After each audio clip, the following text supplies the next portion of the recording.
तो आइए आज के क्लास में हम शुरू करते हैं क्लास 9th का हिंदी गोधुली पाठ 1, जो पाठ का नाम है कहानी का प्लॉट, जिनका लेखक है शिवपूजन सहाय। तो इनका हमने जीवनी पार्ट 1 वीडियो में पढ़ चुके हैं। इससे पहले के क्लास में उन्हीं का यह पार्ट 2 है। तो कह रहा है कि मैं कहानी लेखक नहीं हूँ, कहानी लिखने योग्य प्रतिभा भी मुझ में नहीं है। कहानी लेखक को स्वभावतः कला मर्मज्ञ होना चाहिए और मैं साधारण कलाविद भी नहीं हूँ। यहाँ पर लेखक कहते हैं कि मैं क्या हूँ, मैं कहानी लेखक भी नहीं हूँ, कहानी लिखने योग्य मुझ में प्रतिभा भी नहीं है और कहानी लेखक को स्वभावतः कला मर्मज्ञ होना चाहिए। मर्मज्ञ मतलब होता है जानकार, यानी कोई भी कहानी अगर लिखते हैं कहानीकार तो उसके पास जानकार होना चाहिए, तभी जाकर उसके बारे में वह जो है कहानी को लिख पाते हैं। किंतु कुशल कहानी लेखकों के लिए एक प्लॉट पा गया हूँ। आशा है इस प्लॉट पर वे अपनी भड़कीली इमारत खड़ी कर लेंगे। फिर आगे कहते हैं, मेरे गांव के पास एक छोटा सा गांव है। ध्यान दीजिए। और सबसे पहले हम जानें कि लेखक बोल रहे कि मैं कहानी लेखक भी नहीं हूँ, यानी कि कहने का मतलब है कि कोई भी लेखक, एक श्रेष्ठ लेखक का गुण होता है कि अपने रचनाओं का मूल्यांकन स्वयं न करे, बशर्ते उनके पाठक यानी कि आलोचक, पढ़ने वाले या आने वाले पीढ़ी करते हैं। और अच्छा आदमी का गुण नहीं होता है कि अपना बड़ाई अपने नहीं करता है। अगर आप में वह चीज़ है, अगर आप अच्छे हैं तो आपका बड़ाई लोग खुद करेंगे, आपको अपना से बड़ाई करने की ज़रूरत नहीं है। इसलिए कहते हैं मैं कहानी लेखक नहीं हूँ, कहानी लिखने में जानकार भी नहीं हूँ। चलिए फिर कहते हैं, मेरे गाँव के पास एक छोटा सा गाँव है। कवि कहते हैं कि मेरे गांव के पास एक छोटा सा गांव है, गांव का नाम बड़ा गंवारू है, सुनकर आप घिनाएंगे। गांव का नाम क्या है? गंवारू है। वहाँ एक बूढ़े मुंशी जी रहते थे। अब वह इस संसार में नहीं है। उनका नाम भी विचित्र ही था, अनमिल आखर अर्थ न जपू, इसलिए उसे साहित्यों के सामने बताने में हिचकता हूँ। खैर उनके एक पुत्री थी जो अब तक मौजूद है। जो मुंशी जी थे वो अब नहीं है, उनका क्या है? एक पुत्री है, उनका जो है बेटी अभी तक है। उसका नाम जाने दीजिए, सुनकर क्या कीजिएगा, मैं बताऊंगा भी नहीं। कवि कहते हैं कि मैं उसका जो क्या यानी कि मुंशी जी को पुत्री का नाम जो है नहीं बताऊंगा। हाँ, चूँकि उसके संबंध की बातें बताने में कुछ सहूलियत होगी, इसलिए उसका एक कल्पित नाम रख लेना जरूरी है। मान लीजिए उसका नाम है भगजोगनी। देहात की घटना है, इसलिए देहाती नाम ही अच्छा होगा। खैर पढ़िए। यहाँ पर लेखक इसलिए उनका असली नाम न बताते हैं क्योंकि किसी के बारे में अगर बताने के लिए अगर सीधा हम डायरेक्ट यानी कि अटैक करते हैं तो उसको क्या होता है? ख़राब लगता है। उसी को हम थोड़ा घुमा फिरा के बातों को कहते हैं, मगर घुमा फिरा के कहते हैं तो उसको। अब मैं एक उदाहरण देता हूँ कि किसी को आप कहते कहिए दलाल दलाल नहीं है, तो उसको खराब लग जाएगा। वहीं उसको कहिए कि हाँ एजेंट साहब नहीं हो, एजेंट हो, तो उसको कहते हैं हाँ, ऐसा उसको गर्व महसूस होगा कि हम एजेंट को यूँ कहते तू दलाल बरहू का हो, तो पिटहू लागी। तो इस प्रकार से बातों बताते बसरते घुमा फिरा के। और नाम इसलिए नहीं रखते हैं क्योंकि उस दूसरा नाम काल्पनिक नाम यानी कि रख लेते हैं, जिससे उसके बाद संबंध के बाद बताने में लेखक को जो होती सहूलियत होगी। इसलिए लेखक उसका नाम क्या रखते हैं? भगजोगनी। देहात की घटना, इसलिए देहाती नाम ही अच्छा होगा। यानी कि यह जो कहानी है ग्रामीण परिवेश की कहानी है, देहाती की कहानी है, इसलिए देहाती नाम ही भगजोगनी। आप सभी को भगजोगनी जो है देहात में ही, गाँव में ही देखने को मिलेगा गर्मी के दिनों में। यहाँ तो ठंडी के दिन है, गर्मी के दिनों में जो है रात को बहुत यानी कि उड़ता है भूख भाग यानी कि बत्ती की तरह जलते रहता है, उससे उसको भगजोगनी नाम है। तो वहीं देहाती यानी कि घटना, इसलिए देहाती नाम ही रखते हैं लेखक। आगे कहते हैं, मुंशी जी के बड़े भाई पुलिस दरोगा थे। वो जो मुंशी जी थे उनके बड़े भाई थे पुलिस दरोगा। आपसे पूछ दिया जाएगा कि मुंशी जी के बड़े भाई क्या थे, तो मुंशी जी का बड़े भाई पुलिस दरोगा थे। उस ज़माने में जबकि अंग्रेजी जानने वालों की संख्या उतनी ही थी जितनी आज धर्मशास्त्रों के मर्म जानने के वालों की है। इसलिए उर्दूदार लोग ही ऊंचे नीचे ओहदों पाते थे। दरोगा जी ने 8-10 पैसे का करीमा खाली कबारी पढ़ कर जितना रुपया कमाया था उतना आज कॉलेज और अदालत की लाइब्रेरियाँ चाट कर वकील होने वाले भी नहीं कमाते हैं। सच बात है कि आज से कुछ समय पहले लोगों के पास उतना शिक्षा नहीं था, लोग शिक्षित नहीं थे। उस पहले क्या होता था कि 10th क्लास ले पढ़ लीजिए, 9th क्लास ले पढ़ लीजिए और लोग कहता था वाह खूब पढ़ ले फलाना, खूब नहीं पढ़ ले है फलाना का खूब पढ़ ले हो, कहाँ के तो कितना जानवा कितना ले पढ़े तो मैट्रिक ले पढ़ 9वां ले पढ़ ले हो। तो इस प्रकार से पहले थोड़ा सा भी पढ़ो, आज इतना नाम होता है जैसे कि लगता है कि वह BA करके बैठे हुए। फिर आगे कहते हैं, लेकिन दरोगा जी ने जो कुछ कमाया अपनी ज़िंदगी में ही फूंक टाप डाला। उनके मरने के बाद सिर्फ उनकी एक घोड़ी बची थी। दरोगा जी अपने यानी कि ज़िंदगी में अपने जीवन में जितना कुछ भी कमाते हैं सब यानी कि फूंक टाप डालना यानी कि चाट पस जाते हैं, यानी कि खर्च कर देते हैं, ठीक। और उनके मरने के बाद उनको एक घोड़ी बचती है, यानी कि उन्होंने घोड़ी पोसी थी और उनके मरने के बाद एक घोड़ी बची। जो बची थी तो महज 7 रुपये की घोड़ी तो कितना की थी 7 रुपये की, मगर कान काटती थी तुर्की घोड़े की। कम वक्त बारूद की पुड़िया थी। बड़े बड़े अंग्रेज अफसर उस पर जो क्या करते थे दांत गिराए रह गए, मगर दरोगा जी ने सबको निबुआ नून चटा दिया। इसी घोड़े की बदौलत उनकी तरक्की रुक गई। उनकी जो हाथी है यानी कि दरोगा जी की तरक्की घोड़ी की वजह से रुक गई।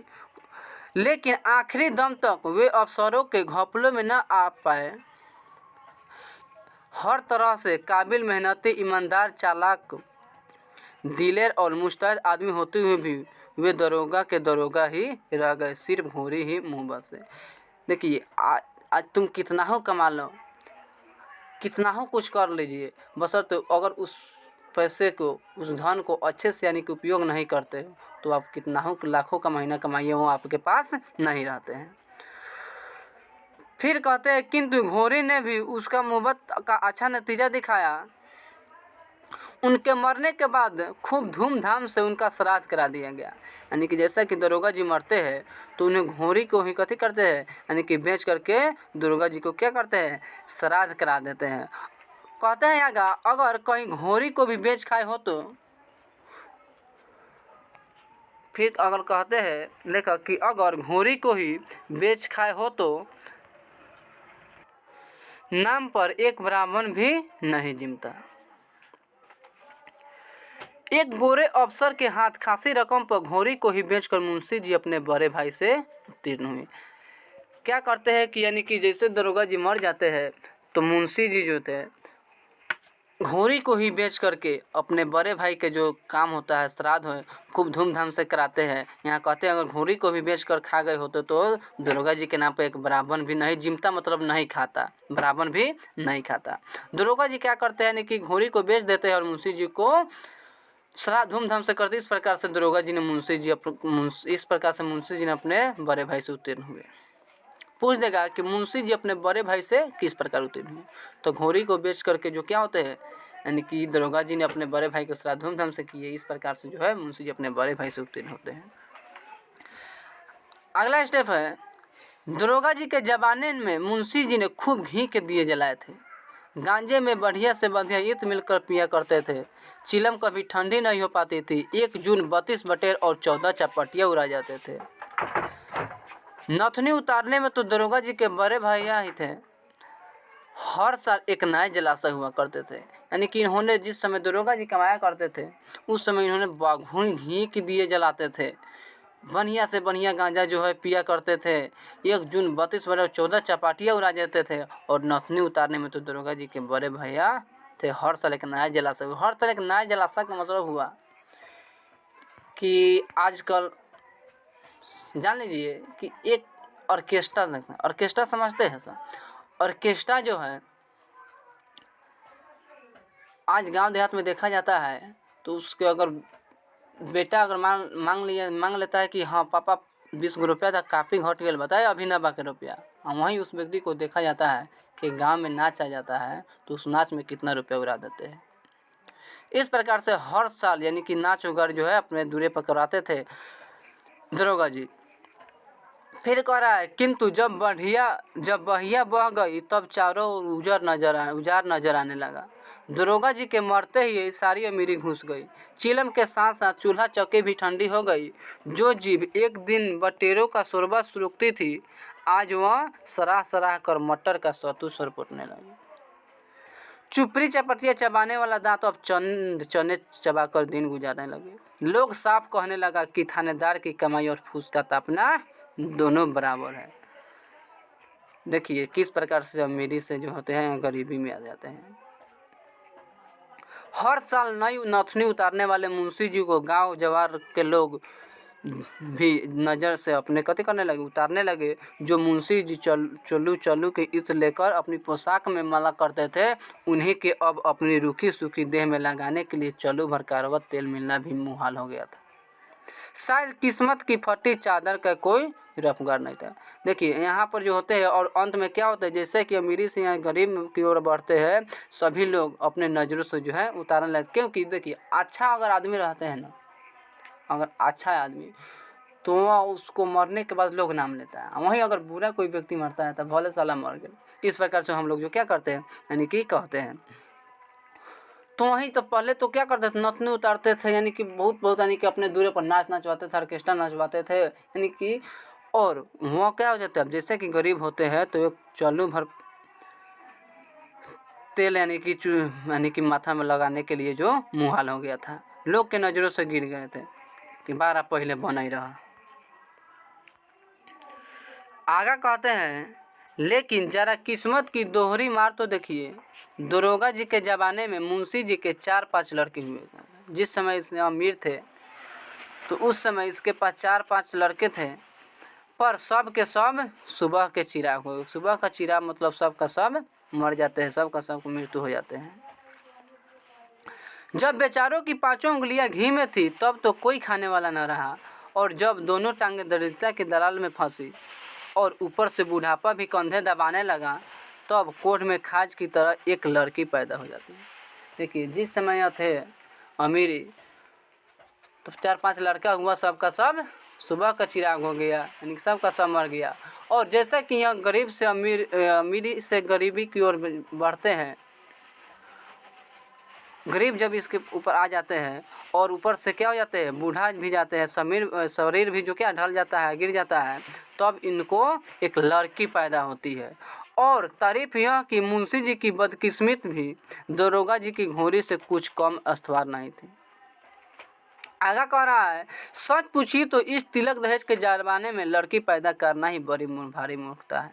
सच बात है कि आज का जो है ज़माने में लड़की पैदा जो करना बहुत मूर्खता है। क्योंकि आज जो लड़की के शादी करने के लिए जाओ, तुम पोस पाल के लड़की को, अपने बेटी को बच्चा से कथी करो यानी कि जवान कर दो और उनको शादी करने के लिए जाओ, तो उसके बदले में लोग तिलक दहेज मानते हैं। लड़के के पास कथी बा, मास्टर के नौकरी बा, 15 लाख, तो इकले अगर खेत बाड़ी हो जाता तो कहाँ कान सुन, तब इंजीनियर रहते तो और ही ढारस ज़्यादा करते हैं। तो आजकल लोग जो क्या करते हैं, हारस कम और ढारस ज़्यादा करते हैं। तो इस प्रकार से जो है तिलक दहेज तो है लाई है। इस प्रकार से लेखक कहते हैं कि इस तिलक दहेज के ज़माने में लड़की पैदा करना ही मूर्खता है। लेकिन युग धर्म की क्या दावा है, इस युग में अबला की परबला हो रही है।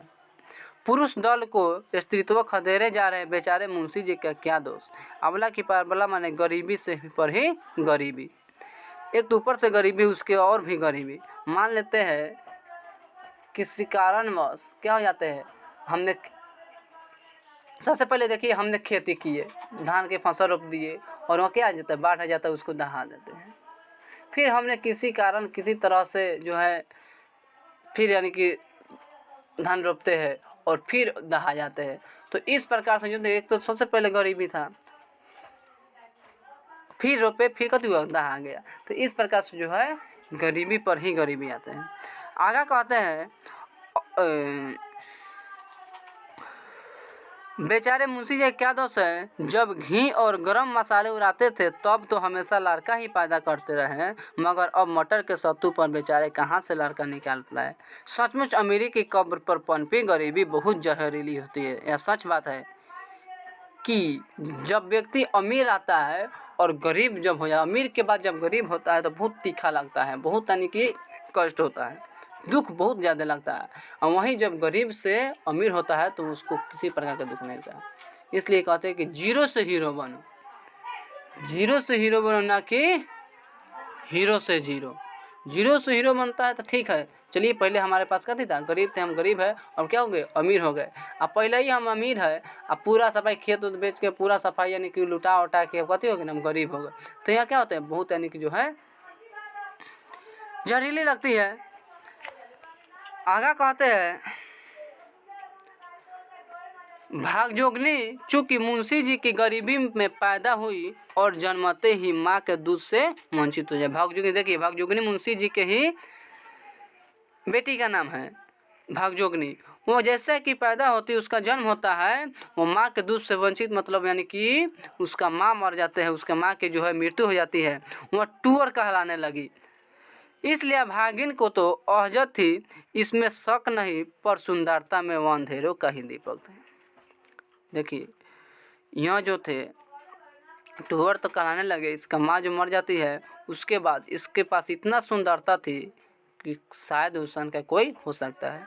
आजकल वैसी सुंदर लड़की किसी ने कभी नहीं देखा। यहाँ लेखक कहते हैं कि आजकल वैसी सुंदर लड़की, उतना सुंदर लड़की किसी ने कभी ना देखी। अभाग्यवश मैंने उसे देखा था। अभाग्यवश मतलब कह रहा है कि मेरा भाग जो है अच्छा नहीं था कि मैंने उसको क्या यानी कि उसको देखा। जिस दिन पहले उसे देखा वो करीब 11-12 वर्ष की थी। कितना वर्ष की थी, तो 11-12 वर्ष की थी। एक ओर उसकी अनोखी सुघराई और दूसरी ओर उसकी दर्दनाक गरीबी को देखकर सच कहता हूँ कि कलेजा कांप जाएगा। यहाँ पर लेखक कहते हैं कि वो इतना गरीब था, इतना उसके पास गरीबी था कि देख करके पूरा जो दिल जो होता है यानी कांप जाता है। यदि कोई भावी कहानी लेखक या सद कवि उसे देख लेता तो उसकी लेखनी से अनायास करुणा की धारा फूट निकलती। किंतु मेरी लेखनी में इतना जोर नहीं कि उसकी गरीबी के भाव ने चित्र को मेरे हृदय पर से उतार कर सरोज के इस कोमल दल पर रख सके, और सच्ची घटना होने के कारण केवल प्रभावशाली बनाने के लिए मुझसे भड़कीली भाषा में लिखते भी नहीं बनता। भाषा में गरीबी को ठीक ठीक चित्र करने की शक्ति नहीं होती, भले वह राजमहलों के ऐश्वर्या लीला और विशाल वैभव का वर्णन करने में असमर्थ हो। फिर आगे कहते हैं, यहाँ पर लेखक जो है सोचते हैं, अफसोस करते हैं, बेचारी उस उम्र में भी कमर में सिर्फ एक पातला चिथरा लपटे हुए थे। देखिए उसके पास कितना गरीबी थे, जो मुश्किल से उसकी लज्जा ढकने में समर्थ था। उसके सिर के बाल तेल बिना बुरी तरह बिखर कर बड़े डरावने हो गए थे। उसकी बड़ी बड़ी आंखों में एक अजीब ढंग की करुणा कतार चितवत थी। दरिद्रता राक्षसी ने सुंदरता सुकुमारी का गला टिप दिया था। यहाँ पर कहते हैं कितना गरीब था, क्योंकि उसके सिर के बाल में लगाने के लिए एक तेल भी नहीं था, जिसके कारण उसका जो केस है जो है उजड़ करके बड़े डरावने हो गए थे। अच्छा नहीं लगता था, राक्षस की तरह। कहते हैं प्रकृति सुंदरता के लिए कृत्रिम श्रृंगार की ज़रूरतें नहीं होती है। सच बात है कि आज हम लोग तरह तरह के क्रीम लगाते हैं, पाउडर लगाते हैं, फेयर लवली, तो तरह तरह के जो है लगाते हैं, तो उससे जो हमारा प्रकृति के द्वारा बनाए गए हम जिस प्रकार से उसी प्रकार से रहेंगे, ना कि हमको सब क्रीम लगाने से हम सुंदर। थोड़ा देर के लिए जो है चिकनाहट आ जाती है, बशर्ते वह कुछ पल के लिए काम करता है, न कि सदा के लिए। फिर आगे कहते हैं, क्योंकि जंगल में पर की छाल और फूल पत्तियों से सज कर शकुंतला जैसी सुंदरी मालूम होती थी, वैसे दुष्यंत राजमहल में 16 श्रृंगार करके भी वो कभी ना फबी। देखिए जिसके पास सुंदरता है वह चाहे अमीर हो या गरीब, उसके पास सुंदरता रहेगी, चाहे अमीर के पास सुंदरता नहीं हो, कितना हो चाहता है कि हाँ हमारी क्रीम लगा के हम क्रीम लगा कर कथी करे सुंदर बन जाते, यह कभी नहीं हो सकता है, क्योंकि जिसके पास सुंदर है वही सुंदर रहेगा। आप कितना हो कुछ करके दिखा लीजिए, आप कभी भी सुंदर नहीं। हमने जो है जब 7-8 क्लास में थे तो बहुत अधिक पाउडर लगाते थे, जाते थे पढ़ने तो सुबह सुबह पाउडर बिना साबुन लगाए पाउडर लगा लेते थे। उसके बाद फिर जब 2 बजे जाते थे पढ़ने, उसके बाद पाउडर, रात को सोने के बाद पाउडर, सफाई पाउडर बहुत लगाते थे। क्या हुआ ना कि मुंह में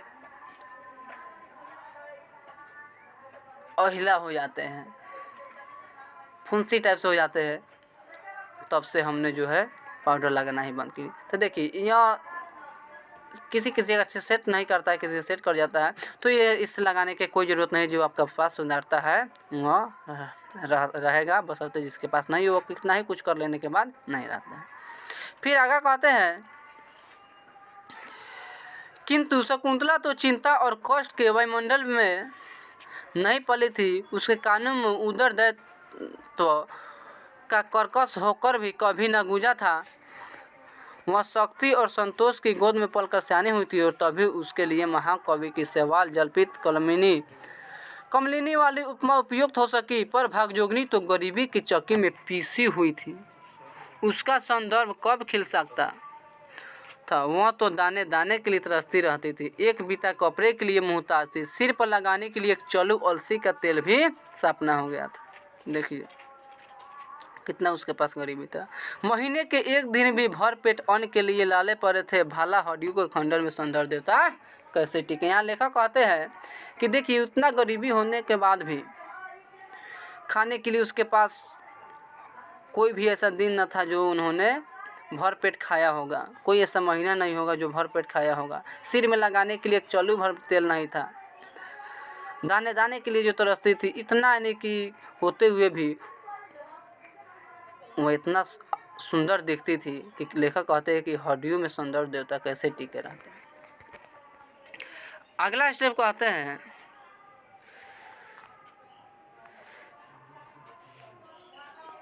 उस दिन जब रो रो कर अपना दुखड़ा सुनाने लगे तब कलेजा टूक टूक हो गया। जब मुंशी जी यानी कि रो रो कर लेखक के सामने जो है अपना पूरा दुख सुनाते हैं तो लेखक के दिल जो है पिघलने लगता है। क्या कहूँ बाबू साहब, पिछले दिन जब याद आते हैं तब गस आ जाता है। यह गरीब की तीखी मार इस लड़की की वजह से और भी अखरती है। देखिए इसके सिर के बाल कैसे खुश्क है और गोरख धांधली हो रहे हैं। घर में इसकी माँ होती तो कम से कम इसका सिर तो जुआ का आटा नहीं बनता। कहते हैं कि चलिए ठीक है गरीबी है, बशर्ते इसका माँ होती तो इसका सिर में तेल नहीं लगता, ठीक है, बशर्ते इसका सर में जो है जुआ का जू मतलब होता है ढील, यानी कि जो ढील का जो है आटा तो न होता। मेरी आँखों की जोत अब ऐसी मन पड़ गई कि जुए जूझती नहीं, और तेल तो एक बूंद भी मैसकर नहीं। अगर अपने घर में तेल होता तो दूसरे के घर जाकर भी कंडी चोटी करा लेती, सिर पर चिड़ियों का घोंसला तो न बनता। आप तो जानते हैं यह छोटा सा गांव, कभी साल छमाहे में किसी के घर बच्चा पैदा होता है तो इसके रूखे सूखे बालों के नसीब हो जाता। देखिए जब किसी के घर यानी कि बच्चा पैदा होता है तो छठियार के दिन या निहावन के दिन जो होता है जाया जाता है, और सभी जो स्त्रियों को औरतों जो वहाँ रहती है वहाँ को उसको सर में यानी कि कड़वा तेल यानी कि लगाया जाता है। तो उसी तरह यानी कि जब भी उस गांव में किसी का घर बच्चा पैदा होता है तो उस समय जो यह भगजोगनी थी उसकी यानी कि जो सर में तेल का नसीब, उसके बालों को तेल का नसीब जो है हो जाता था। आगे कहते हैं गांव के लड़के अपने अपने घर भर पेट खाकर जो झोलियों में चबेना लेकर खाते हुए घर से निकले तो झोली में चबेना लेकर खाते हुए घर से निकलते तो यह उनकी बाट जोहती रहती और उनके पीछे पीछे लगे फिरती। तो भी मुश्किल से दिन में 1-2 मुट्ठी चबेना मिल पाता है। हाँ, तो यानी कि जैसा कि घर से यानी कि बच्चा सा निकलता है खाते खाते जेब में कुछ रख करके, तो उसके पीछे पीछे भाग जोगनी जो है जाती है, और किसी को दया पसीज गया या माया आ गया तो उसको दे देते थे थोड़ा खाने के लिए, तो वह खा लेता था। खाने पीने के समय किसी के घर पहुंच जाती तो इसकी डीठ लग जाने के भय से घरवाली दूर दूर आने लगती थी। कहाँ तक अपनी मुसीबतों का बयान करूँ भाई साहब, किसी की दी हुई मुट्ठी भर भीख लेने के लिए इसके तन पर फटांचल भी नहीं। इसकी छोटी अंजलियों में ही जो अट जाता उसी से किसी तरह पेट की जलन बुझा लेती। कभी कभी एक आध पाका चाना चबेना मेरे लिए भी ले आती। उस समय हृदय दो टुक हो जाती है। देखिए, यह कहानी बहुत यानी कि दर्दनाक कहानी है। आगा कहते हैं, किसी दिन भर घर घर घूम घूम कर जब शाम को मेरे पास आकर धीमी आवाज़ से कहती कि बाबूजी भूख लगी है, कुछ खाने को है तो दो, उस वक्त आपसे ईमान कहता है कि जी चाहता है कि गल फांसी लगाकर मर जाऊं या किसी कुएं या तालाब में डूब मरूं। देखिए, जब भगजोगनी दिन भर घूम करके शाम को जो घर जब लौटती है घर वापस, तो बैठ करके वो धीमी आवाज़ में कहती है कि बाबूजी भूख लगी है, कुछ खाने के है तो दो। उस वक्त मुंशी जी का ईमान चाहता है कि मैं फांसी लगाकर मर जाऊँ या किसी कुएं या तालाब में डूब कर मर जाऊँ। मान लीजिए आपके पास छोटा सा बच्चा है और घर में कुछ खाने के लिए नहीं है। अगर वह कहता है कि पापा भूख लागल बा, खाए ला दो, चाहे मम्मी भूख लगी खाने के लिए दीजिए, तो उस वक्त और घर में कुछ नहीं है, उस वक्त आपका क्या नेकी दिल चाहता है। तो उसी प्रकार से जो है मुंशी जी को ऐसा लगता है कि मैं मर जाऊँ, मगर फिर सोचता हूँ कि मेरे सिवा इसकी खोज खबर करने वाले इस दुनिया में अब नहीं है ही कौन। आज अगर इसकी माँ भी जिंदा होती तो कूट पीस कर इसके लिए मुट्ठी भर चून जुटाती, किसी तरह इसकी परवरिश कर ही ले जाती। और अगर कहीं आज मेरे बड़े भैया साहब बरकरार होते तो गुलाब के फूल सी ऐसी लड़की को हथेली का फूल बनाए रहते। यहाँ कहते हैं कि मान लेते इसका मम्मी रहती या इसका माँ रहती या मेरे बड़े भैया साहब रहते तो आज इसकी दशा जो है इस तरह से नहीं रहते। जरूर किसी राय बहादुर के घर इसकी शादी करते, मैं भी उसके अंधाधुनी कमाई पर ऐसी बेफिक्र से दिन गुजारता था कि आगे आने वाले इन बुरों के दिनों की मुतलक खबर न थी। वे भी ऐसे खराज थे कि अपने कफन काठी के लिए भी एक खरमुहरा न छोड़ गए। यहाँ पर यानी कि कहते हैं, मुंशी जी कहते हैं कि दरोगा जी जो यानी कि मेरे बड़े भैया जितना भी कमाए थे अपनी ज़िंदगी में ही फूंक ताप डाले, अपनी ज़िंदगी में ही पूरा लुटा दिए। एक दिन आगा कहते हैं,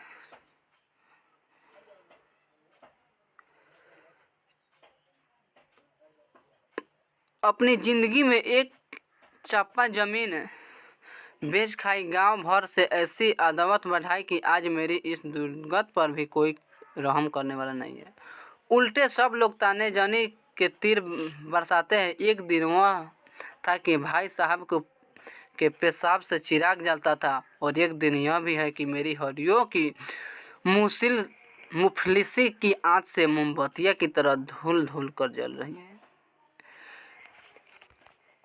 फिर आगे कहते हैं, अगला स्टेप है, इस लड़की के लिए आसपास के सभी जवारी भाइयों के यहाँ मैंने 50 फेरे लगाए, दांत दिखाए, हाथ जोड़कर विनती की, पैरों पकड़ा, यहाँ तक बेहाया होकर कह डाला कि बड़े बड़े वकीलों, डिप्टियों और जमींदारों की चुनी चुनाई लड़कियों में मेरी लड़की को खड़े करके देख लीजिए कि सबसे सुंदर जचती है या नहीं।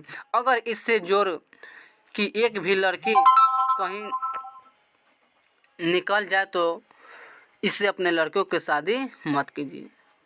कहते हैं बहुत जगह इन्होंने गए, बहुत यानी कि आदमी के व्यक्तियों के पास हाथ जोड़े, विनती किए, पैर पकड़े कि मेरे बेटी से जो है शादी कर लीजिए।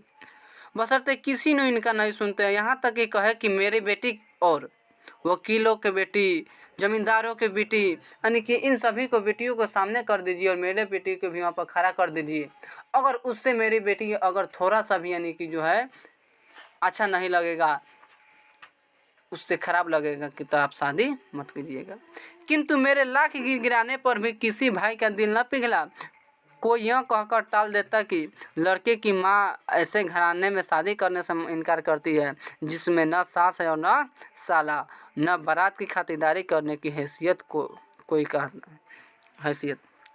कोई कहता है कि गरीब घर की लड़कियां चटोर और कंजूस होती है, हमारा खानदान बिगड़ जाएगा। ज़्यादातर लोग यही कहते मिले कि हमारे लड़कों को इतना तिलक दहेज मिल रहा है तो भी हम शादी न कर रहे हैं, फिर बिना तिलक दहेज के तो बात भी करना नहीं चाहते। इसी तरह जितने मुंह उतनी ही बातें सुननी आई, यानी कि इन्होंने जैसा कि जाते जहाँ पर जाते इनको लोग सपोर्ट नहीं करते हैं, लोग कति कर देते हैं, यानी कि अपनी दुनिया से बिलगा देते हैं, बशर्ते इनको जो है बातों को सुना कर देते हैं, नहीं सुनते हैं। आगे कहते हैं, महज मासूली हैसियत वालों को भी 500 और 1000 तिलक दहेज फरमाते देख कर जी कुढ़ जाता है, गुस्सा चढ़ जाता है। मगर गरीबी ने तो ऐसा पंख तोड़ दिया है कि तरफरा भी नहीं सकता। सारे हिंदू समाज के कायदे भी अजीब ढंग के हैं। जो लोग मोल भाव करके लड़के की बिक्री करते हैं वे भले आदमी समझ जाते हैं, और कोई गरीब बेचारा उसी तरह मोल भाव करके लड़की को बेचता है तो वह कमीना कहा जाता है। मैं अगर आज इसे बेचना चाहता तो इतनी काफ़ी रकम ऐंठ सकता कि कम से कम मेरी ज़िंदगी तो ज़रूर ही आराम से कर जाती, लेकिन जीते जी यह हरगिज़ जो है बिल्कुल नहीं करूँगा, एक मक्खी भी ना लूँगा, चाहे यह कुंवारी क्यों न रह जाए, सियानी होकर मेरा नाम हंसाए। देखिए ना, सियानी तो करीब करीब हो गई है, सिर्फ पेट की मार से कसने नहीं पाती, बढ़ती रुकी हुई है। अगर किसी खुशहाल घर में होती तो अब तक फूट कर सियान हो गई जाती। बदन भरने से ही खूबसूरत पर भी रोगन चढ़ता है, और बेटी की बाढ़ तो बेटे से जो है चलती है। यहाँ पर यानी कि मुंशी जी कहते हैं कि अगर यह किसी अमीर के घर होती, यह किसी अच्छे घराना में अगर इसका जन्म होता तो यह बहुत सियानी हो गई होती, क्योंकि लड़कों से ज़्यादा बढ़ती है तो कोई लड़की बढ़ती, बशर्ते इसके पास ना खाने के लिए है, गरीबी था इसलिए उसका जो है नहीं, यानी कि जो जिस तरह से होना था उस प्रकार से जो है नहीं होती है उसका शरीर। अब अधिक क्या कहूँ बाबू साहब, अपने ही करनी का नतीजा भोग रहा हूँ। यहाँ पर फिर मुंशी जी कहते हैं कि मेरा अपना ही करनी का जो है नतीजा भोग रहा हूँ। मोतिया बिन गठिया और दामा ने निकामा कर छोड़ रखा है। अब मेरे पछतावे के आंसू में भी ईश्वर के पिघलाने का दम नहीं है। अगर सच पूछिए तो इस वक्त सिर्फ एक ही उम्मीद पर जान अटकी है कि एक साहब ने बहुत कुछ कहने सुनने पर इसके साथ शादी करने का वादा जो है किया है। देखना है कि गांव के खोटे लोग इन्हें भी भड़काते हैं या मेरी झांझरी नया के पार लगा देते हैं। लड़के की उम्र कुछ कौड़ी जरूर है, ध्यान दीजिए। यहाँ पर कहते हैं कि मेरा जान इसलिए अटकी है कि मुंशी जी किसी के पास जाते हैं और वहाँ शादी करने के लिए जो है सका लेते हैं कि मैं शादी करूँगा आपके जो है बेटी से, लड़की से। लड़के का उम्र थोड़ा जो बहुत है 41-42 साल की, लड़का का उम्र बाबू कितना है तो 41-42 साल की। मगर अब इसके सिवा कोई चारा भी नहीं है। छाती पर पत्थर रखकर अपनी इस राजकोकिला को यानी कि किसी तरह से पार जो है करा देना है। इसके बाद मुंशी जी का गला रूंध गया, बहुत बिलख कर रो उठे और भगजोगनी को गोद में बैठाकर फूट फूट कर जो है रोने लगे। यह सब लेखक के सामने अपने दुखड़ा जो है सुनाते हैं। अनेक प्रयत्न करके भी मैं किसी प्रकार उनको आश्वासन न दे सका, जिसके पीछे हाथ धोकर बाम विधाता पड़ जाता है उसे तसल्ली देना ठटा नहीं। आगे फिर कहता है, मुंशी जी की दास्तान सुनने के बाद मैंने अपने कई कवारों मित्रों से अनुरोध किया। देखिए यहाँ पर मुंशी जी की उतना दर्द सुनने के बाद जो है लेखक जो है अपने बहुत सारे दोस्तों से, मित्रों से अनुरोध करता है कि उस अलौकिक रूपवती दरिद्र कन्या से विवाह करके एक निर्धन भाई का उद्धार और अपने जीवन को सफल करे, किंतु सबने मेरी बात अनसुनी कर दी। यहाँ लेखक की बात भी जो है कोई नहीं मानते हैं।